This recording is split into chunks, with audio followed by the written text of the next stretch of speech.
a civil war going on at the time, 85. I was 7 years old.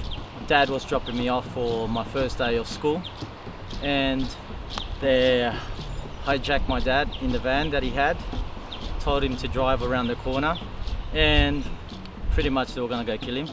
My dad gave him some money to let him free. They actually came to his work after that, and he came home and he was scared for his life.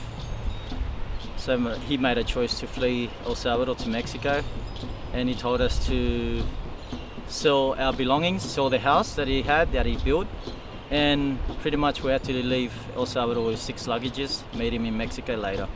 September 11, 1975, Chile came under dictatorship by Pinochet. Dad was accused of blowing up half a military base.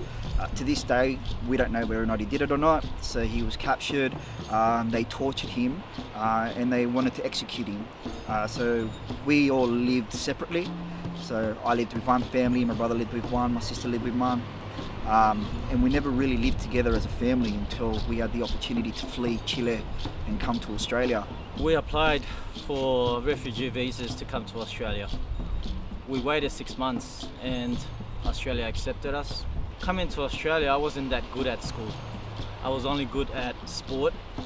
So I took up rugby league, and I used to play soccer too. But I love playing rugby league because that's what the teachers liked at the time.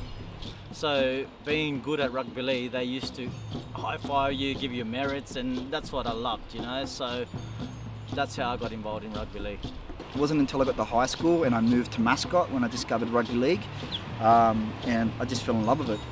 It's really weird because being Latino and growing up in an area where if you're not white, you're kind of looked down upon, that as soon as I started playing rugby league, it made me a part of something and made me fit in.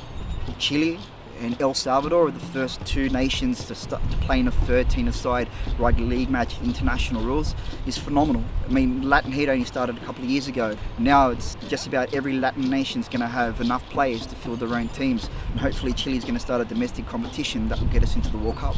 There's a great opportunity for me and my family, my nephews, to actually play this game, rugby league, together as a family again, and I feel so proud that they can play alongside me.